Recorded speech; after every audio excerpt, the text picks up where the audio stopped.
Hey, I'm happy to share this moment with you, and today I'd like to share my thoughts on depression with you.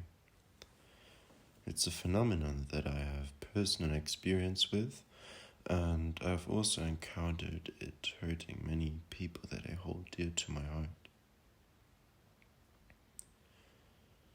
Before we get started, please bear in mind that what I'm going to say is highly subjective. I'd like to share my personal perspective on depression with you, hoping it helps you in case you are currently going through difficult times. But also perhaps what I say might help you not to fall into such a phase in the first place, or not to fall into such a phase again. What I'm going to say may be completely wrong. I cannot guarantee everything to be the ultimate truth. I'm obviously not thinking that, but I'm genuinely trying to do good and spread love. So perhaps some of what I'm going to say is going to be of value to you.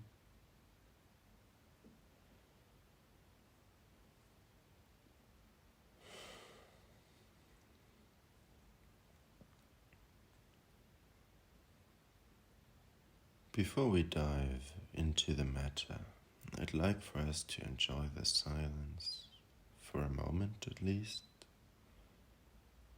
and become present.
Let's start off with my perception of depression.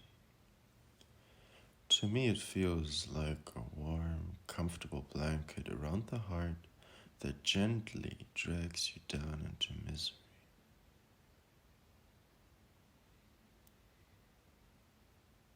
Let me say that again. To me, it feels like a warm, comfortable blanket around the heart that gently drags you down into misery. And as perverted as it sounds and feels, it feels so good, at least that's my experience of it.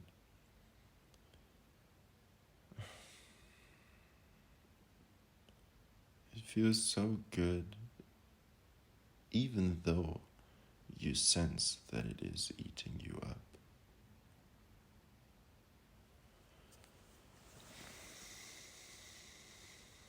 Now let me explain my point of view to you. I believe that depression arises from the identification with the mind and the ego structures that it creates.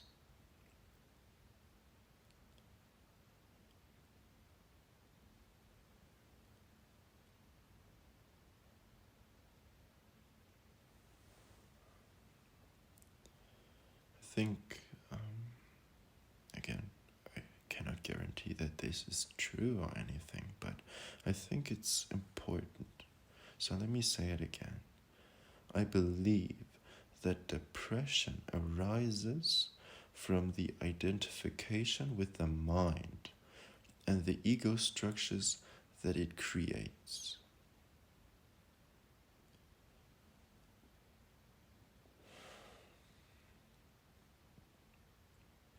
I went into more detail in a meditation on hate, but in summary, I believe that over time we build these personas, which is Greek for masks, as I'm told, and we do so in a desperate attempt to belong, to be loved and accepted.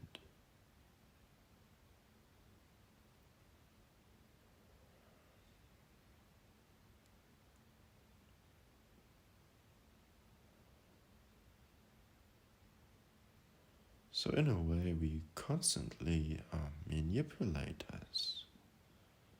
And, life could have gone so many different ways. And those ways might have shaped you into such different personas. But at the end of the day, it would still be the same actor of those different roles. It would still be you.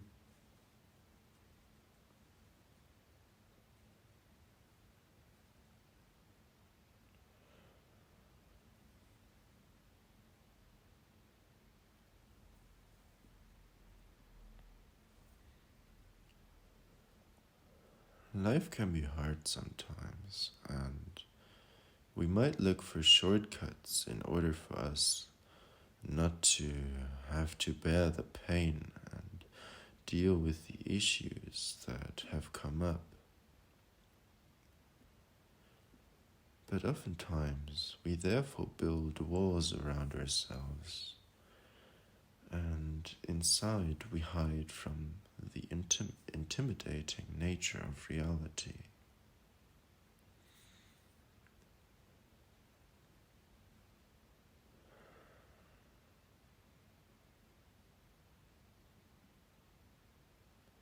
So basically, in order for us to feel more like we have everything under control, we build a little tiny simplistic version of reality. A small world in which we sense or we talk ourselves into thinking that we, inside this bubble, have complete control and that we're doing fine. But we can only feel safe in there as long as we aren't conscious of it actually being an illusion.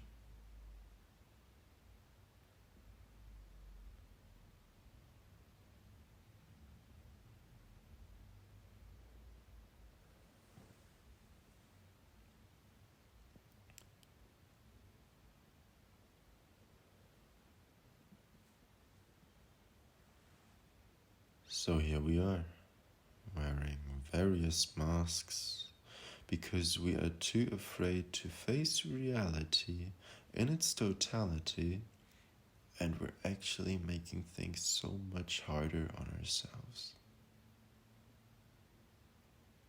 Because life itself can be difficult at times, as I said. At least that's how I perceive it. But I don't know if it gets much easier if we additionally decide to lock ourselves up in a jail that we build ourselves. Those walls that we build around ourselves.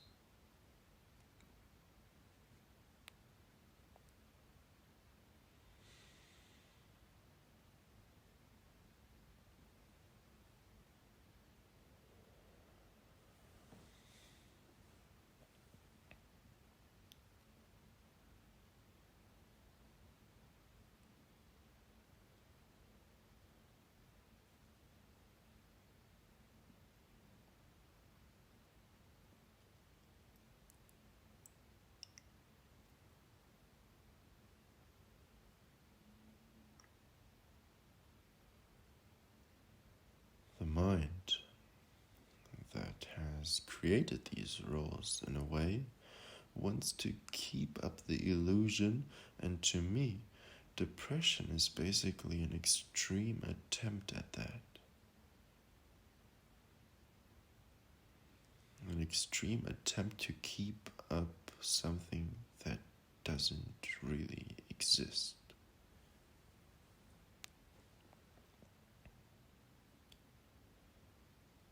We keep repeating painful experiences of the past in our minds, and based on that and our negative outlook on life itself, our expectations on what is to come in the future appear dark and sad as well, which drags us down all the more. I used to have days where I had a great time with friends or family, but when I got home to my apartment, I felt unbearable sadness within me, and I struggled to keep myself from crying, although I had a great day. And I'm telling you this because I want you to see that our mind and the depression that comes with it, that comes from it, bases its existence on the past and on projections of the future, not on the present moment.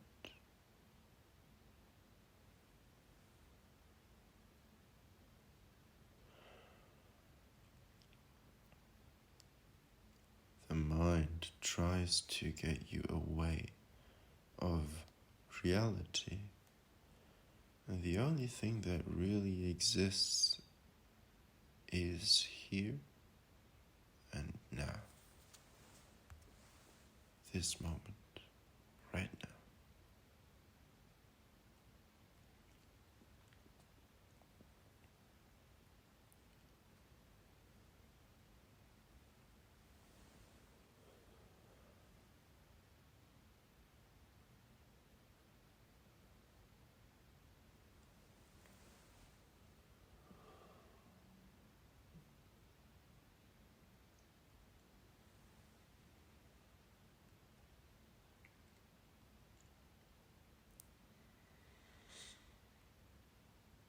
Deeply realizing this is so fundamental when it comes to dealing with depression. Past and future don't exist. As I said, all there is the present moment. Forever.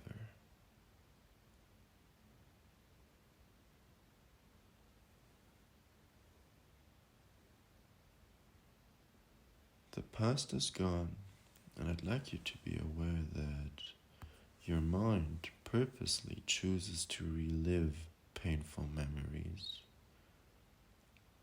Probably it relives a lot more painful memories than good memories you've recently made.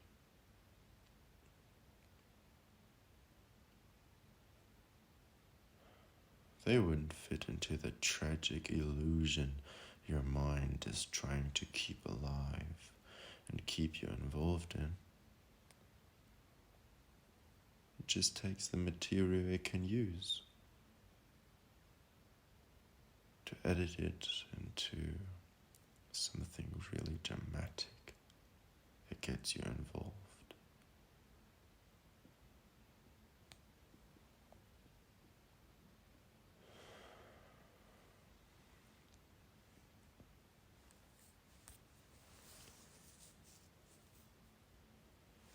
And it is this involvement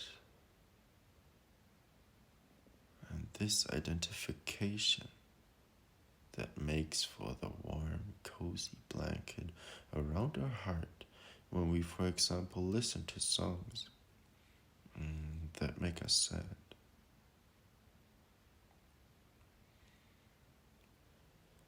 Like actors in a movie, we fall into that melancholic vibe, daydreaming, perhaps even about putting an end to ourselves, and romanticizing death as the beautiful outlook of getting out of our misery. And it's no wonder we prefer to listen to sad music when we're depressed. It resonates with us, it makes us feel something in a way. I couldn't stand positive, uplifting music, as it simply felt so far from what I was feeling.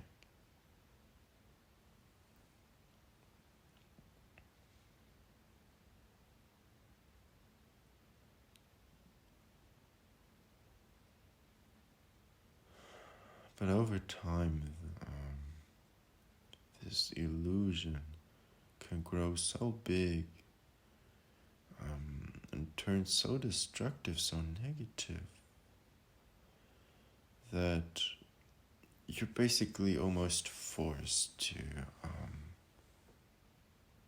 get to know yourself, to really get to know yourself, to start asking fundamental questions. And as the actor Jim Carrey's spiritual teacher put it, being depressed, let me pronounce it this way, being depressed is a call for deep rest.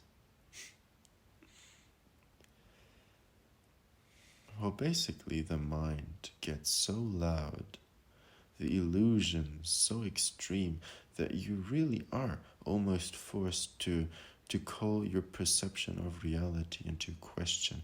And this is something that you can value in a way.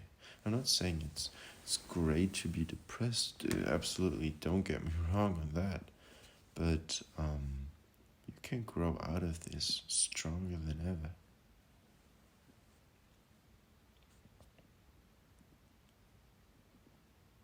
You probably know firsthand that if you try to distract yourself, you're just covering it up. You're just covering up those issues that you have, and it's still there if you just cover it up. And perhaps it's even building up. So most of the time, that's not really going to be the way to go. To just try to ignore it, or do something that gets you away from having to deal with that issue. To me, the way to get out of this highly destructive identification with the mind is to become present.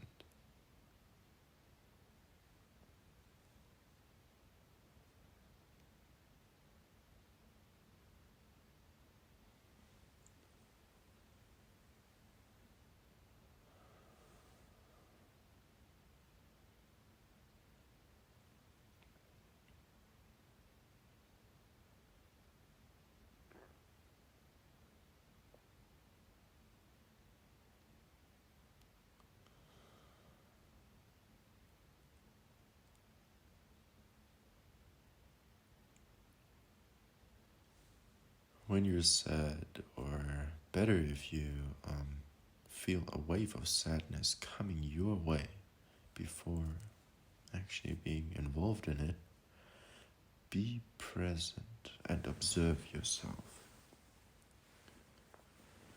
Observe what it does to your body and what thoughts start to cross your mind, and don't identify with it.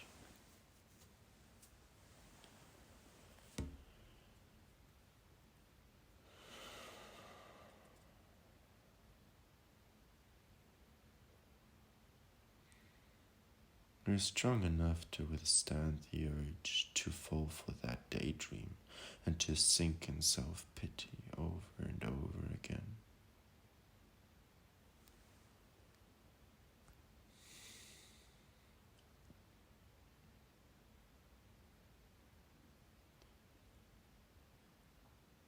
It's so much easier to say everything sucks and that it's absolutely understandable you feel that way, rather than to actually get up and work out your master plan of what you'd like to achieve, or to simply be aware enough not to fall for those pitfalls of those destructive waves of the mind. And it may take a certain willingness in those specific moments to really be present and not to fall for that comfortable, destructive feeling. But at the end of the day, you probably agree with me that it's for the best. So please don't give up if it doesn't work the first, the second, or 100th time. And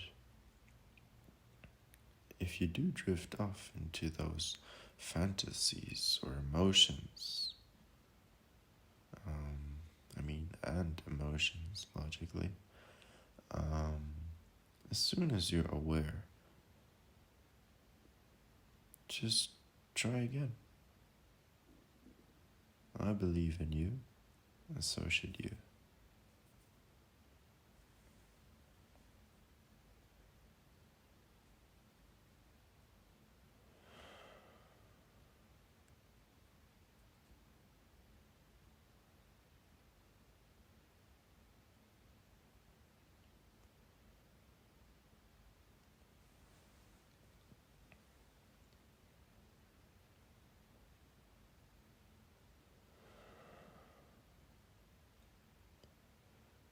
Moji, a spiritual teacher I've been listening to for a few years now, recently struck me when he referred to people saying, "I am depressed."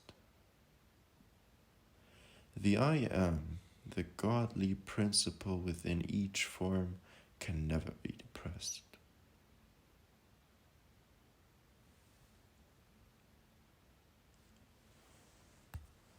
It is only the person we identify ourselves to be, this limited state of consciousness that undergoes so many states when it is believed to be the foundation of our existence.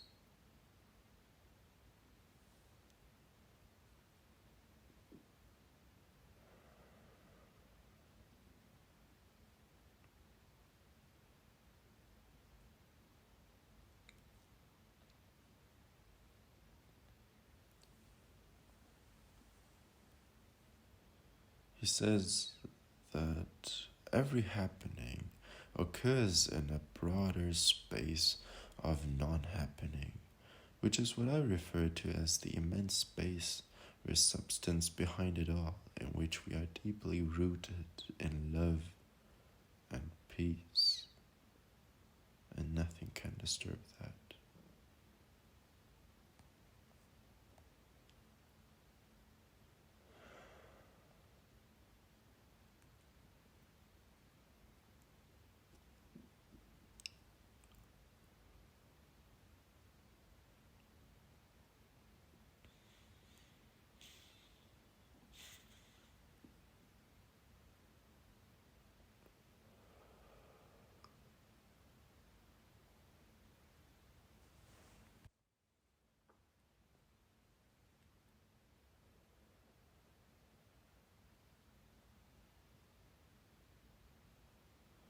You may say you recognize this deeper space that isn't affected by those waves of depression, but perhaps you come to find that you're currently speaking about that space not from that space itself,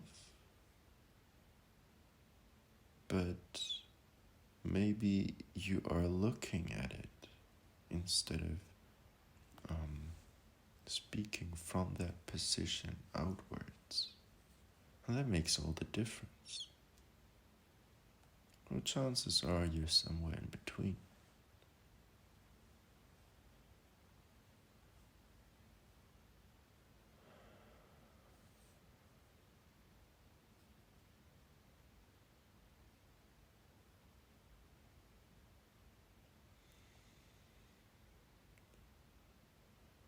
So, as I said, the key, my biggest advice to dealing with such issues is to become present, to be aware of what is happening.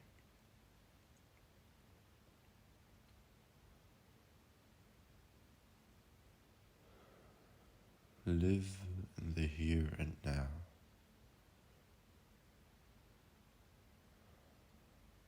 I don't mean to say act as if tomorrow, whenever, is not going to happen. I'm not saying that, but be present. That's about it. And what you may find out is that the illusion got so big and so complex that once you're out of it, you start to see that life itself is actually quite a lot more simple. I'm not saying it's easy,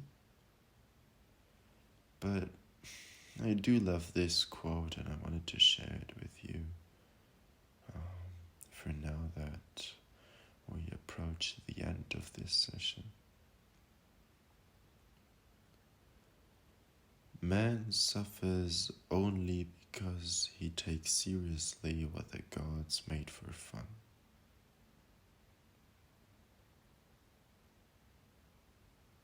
Once again, man suffers only because he takes seriously what the gods made for fun.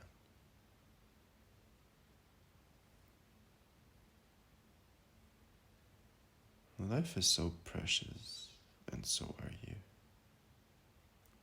You don't deserve to be sad, so get out there and whenever you can, try to look at things with your heart, not your mind. As I said, you can come out of this so much stronger. And I wish you all the best. Take care.